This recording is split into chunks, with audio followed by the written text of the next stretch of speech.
I decided to pursue becoming a director shortly after I made my first film, Dandelions, because I had been trying to find an artistic medium that I really felt like I could express myself, and had done some writing, and I was, you know, I had taken at the University of Toronto Women's Studies and African Studies. I was thinking, I like bell hooks. I want to be an academic and change the world.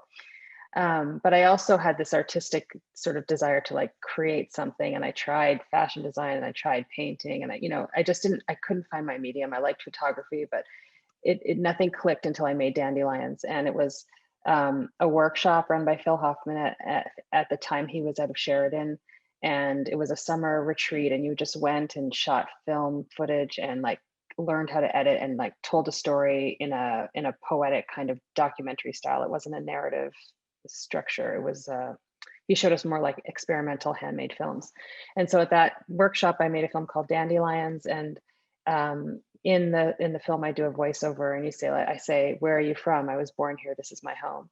And what it was about was being born in Canada and all my life having people ask me where I was from, and then say like here, and then they go like, "That's not that's not a satisfying answer for anybody. So what does that mean?" So I realized that like, I had kind of an issue with it in the sense that I felt like, do I belong here? Like I should belong, but why don't I feel like I belong? So, making that film really opened my eyes to being able to express myself in a film format, and also the responses I got to it, from audiences were very like they related to my experience, and Black people related to my experience, and also other people related to my experience. And I felt like, wow, I was able to really communicate this in a way, and it seemed so much less painful than the essays I was writing at the time. And I thought, maybe instead of being an academic writer, I could consider trying to express myself through film.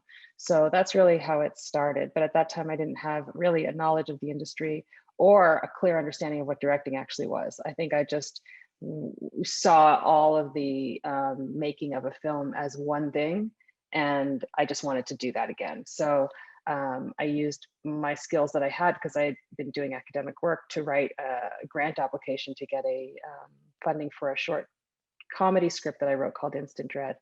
And that was my first scripted film. And so I cast it and I wrote it and I found locations, and I had done some music video work because after Dandelions, I really wanted to I understood that the way that I made that film wasn't the way films get made, like it was me and a camera and I was running through a field.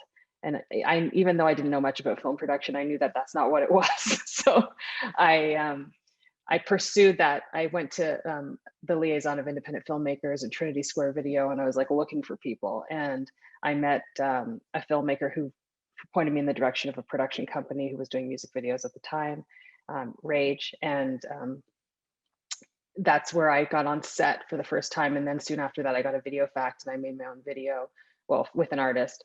And that's when I realized how set worked. And then I used those skills to make my first short film, Instant Dread, with the help of the grant. So that was really, but even when I made Instant Dread, I still combined in my mind writing and directing and producing. They weren't like separate things.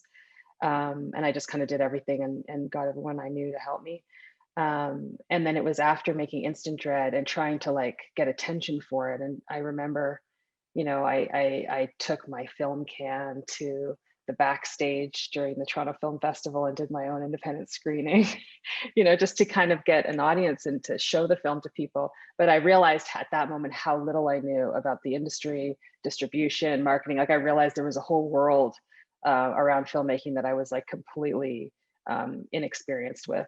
And that's when I really had to kind of evaluate like how am I going to do this? It was extremely expensive to make Instant Dread. I shot it on 35 millimeter film. It was like a 1:1/2:1 shooting ratio. Like I used like before the slate, I used a piece of the film, every piece I could get. So as much as I loved it, I realized it wasn't sustainable. I couldn't make another film like that right away. And the technology was different back then. So it wasn't like I could do it with my phone. That didn't exist. In the beginning, it meant obstacles. That's what it meant. It meant it was harder to, first of all, and I'm back 20 years, right? Like things have changed in a lot of ways, in a lot of good ways. But what I remember when I came out of the Canadian Film Center was going to meetings and telling people I was a director and having them go like, I don't get it, you know? Maybe you should write or produce or whatever. It might be like, no, I'm gonna direct. It was very hard. It was very hard to overcome the perception that I could even be a director. I think that at the time there was an image in mind, and it was male and it was white and it was not me. So I think that was a difficult thing to overcome, on top of the fact that the stories I wanted to tell and what drove me to do it was to express my personal experience. And like my first film was about, what does it mean to be Black in Canada and to be assumed to not belong where you're from, and what does that mean for your identity? So it's like from the very beginning, um, my identity and exploring that was the reason I was drawn to film as a visual medium. And then on top of it, finding out that behind the scenes, I didn't fit into what people's perception of what a director could be.